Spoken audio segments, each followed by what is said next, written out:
بسم اللہ الرحمن الرحیم الصلاۃ والسلام علیک یا رسول اللہ الصلاۃ والسلام علیک یا حبیب اللہ صلی اللہ تعالی علیہ وسلم۔ احباب نے مجھ سے روزمرہ پیش آنے والے ضروری مسائل کا سلسلہ شروع کرنے کی خواہش ظاہر کی۔ احباب کی خواہشات کی تکمیل کرتے ہوئے مسائل کا سلسلہ شروع کرنے جا رہا ہوں۔ آپ سے گزارش ہے کہ میری پوری باتیں لاسٹ تک سننے کی کوشش کریں تاکہ مسائل سمجھنے میں آسانی ہو اور پوری باتیں سننے کے بعد آپ کے اندر مسائل سیکھنے کا جذبہ بھی پیدا ہوگا۔ آج کا سلسلہ غسل کے فرائض کے تعلق سے ہے۔ جنبی ہونے کے بعد، ناپاکی لاحق ہونے کے بعد، ناپاک ہونے کے بعد قرآن حکیم کی آیت کے مطابق اور احادیث کریمہ کی روشنی میں حکم ہوتا ہے کہ ناپاکی کے بعد غسل کرنا فرض ہے۔ اللہ کے رسول صلی اللہ تعالی علیہ وسلم نے ارشاد فرمایا، من ترک موضع شعرۃ من جنابہ لم یغسلھا فعلی کذا او کذا، جس نے غسل جنابت میں ایک بال کی جگہ بغیر دھوئے ہوئے چھوڑ دی، اسے جہنم کا عذاب سخت دیا جائے گا۔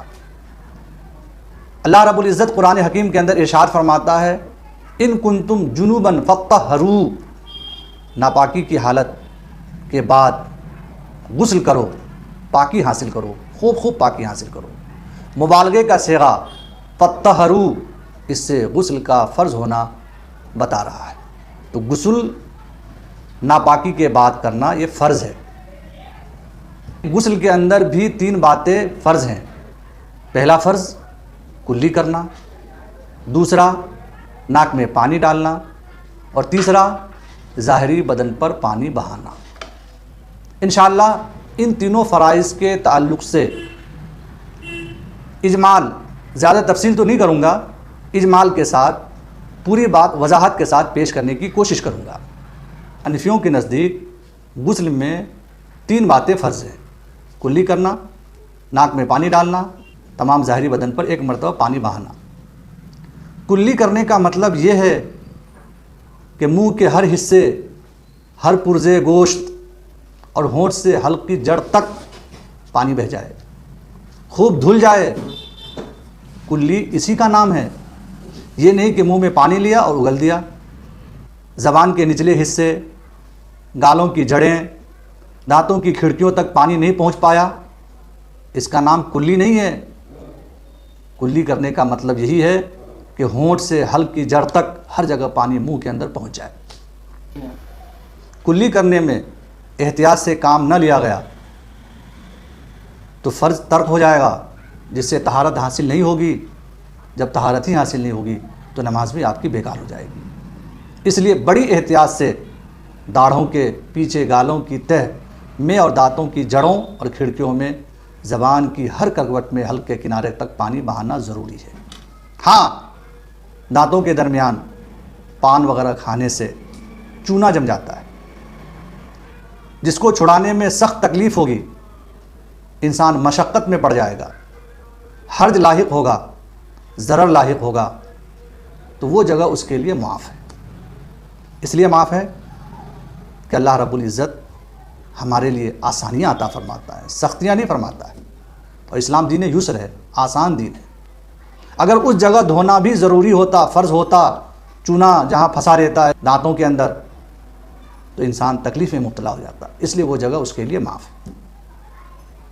اب دوسرا فرض ہے ناک میں پانی ڈالنا۔ ناک میں پانی کہاں تک ڈالنا ہے؟ دونوں نتنوں کی جہاں تک نرم جگہ ہے وہاں تک پانی پہنچا کر دھونا ضروری ہے۔ اس کے لیے ناک میں پانی ڈالتے وقت سونگھنے کے انداز میں پانی کو نرم ماسے تک چڑھایا جائے۔ اگر اس حصے میں بال برابر جگہ ایسی رہ گئی جس پر پانی نہ پھرا تو غسل نہیں ہوگا۔ اس لیے ناک میں جمی رینٹ کا چھڑانا بھی بہت ضروری ہے۔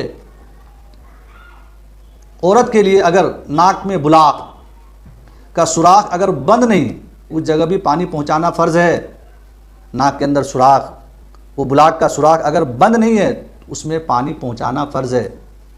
ہاں اگر وہ سوراخ بند ہو گیا ہو تو پھر اس جگہ پانی پہنچانا ضروری نہیں ہے، بڑی احتیاط سے اس میں حرکت کے ذریعے پانی گزارا جائے۔ تیسرا فرض ہے تمام ظاہر بدن پر ایک مرتبہ پانی بہانا، یعنی سر کے بالوں سے پاؤں کے تلووں تک جسم کے ایک ایک پرزے ایک ایک رونگٹے پر پانی کا بہانا ضروری ہے۔ یاد رہے کہ پانی ڈال کر جسم کو ہاتھ سے تیل کی طرح لینا مل لینا کافی نہیں ہوگا، یہ دھونا یا پانی بہانا نہیں کہلاتا بلکہ ملنا ہوتا ہے، اور غسل میں پانی کو بہانا ہوتا ہے۔ اس لیے پانی کو بہائے جسم کے ظاہری بدن پر۔ ہمارے جسم کے اندر بعض جگہیں ایسی ہیں اگر احتیاط سے کام نہ لیا جائے، مثلا بغل اور دوسرے اعضاء، جہاں اگر احتیاط سے پانی نہ پہنچایا جائے تو وہاں پانی نہیں پہنچ سکتا ہے۔ اس لیے ان جگہوں کے اوپر خاص خیال کر کے پانی بہانا، پانی ڈالنا ضروری ہے تاکہ آپ کا غسل صحیح ہو سکے۔ جب غسل صحیح ہوگا تو آپ کی نماز بھی درست ہوگی۔ کسی کے بدن پر زخم ہے اور اس کے اوپر پٹی بندھی ہوئی ہے، تب وہ کیا کرے گا؟ پٹی کو ہٹانے میں تکلیف ہوگی، پانی پہنچانے میں ضرر ہوگا، تکلیف پہنچے گی۔ اگر اس کو گمان ہے کہ پٹی کے ہٹانے میں یا پانی اس جگہ ڈالنے سے مرض بڑھ جائے گا، زخم میں اضافہ ہو جائے گا، تو شریعت نے اس کے لیے اتنی سہولت دی ہے کہ جہاں پٹی بندھی ہوئی ہو وہاں پہ تر ہاتھ سے مسح کر لیں، اس کا غسل ہو جائے گا۔ کسی کو بخار لگا ہے، سردی لگی ہوئی ہے، سر سے نہانے کی صورت میں بخار میں اضافہ ہو جائے گا، طبیعت مزید خراب ہو جائے گی، ضرر کا اندیشہ ہے، گمان ہے، تو ایسی صورت میں بیمار ہونے کی صورت میں کندھے سے پانی ڈال لیں اور سر پر مسح کر لیں۔ طبیعت جب درست ہو جائے، صحت مل جائے تو سر کو دھو لیں، نماز بھی لوٹانے کی ضرورت نہیں ہے۔ تو آج کی مختصر گفتگو غسل کے فرائض کے تعلق سے رہی۔ مجھے امید ہے کہ آپ میری ساری باتیں شروع سے آخر تک سنیں گے تاکہ آپ کو غسل کے فرائض کے متعلق عمدہ معلومات میں اضافہ ہو۔ انشاءاللہ اس کے بعد غسل کرنے کا جو مسنون طریقہ ہے اگلے سلسلے لے کر کے حاضر ہوں گا۔ السلام علیکم ورحمۃ اللہ وبرکاتہ۔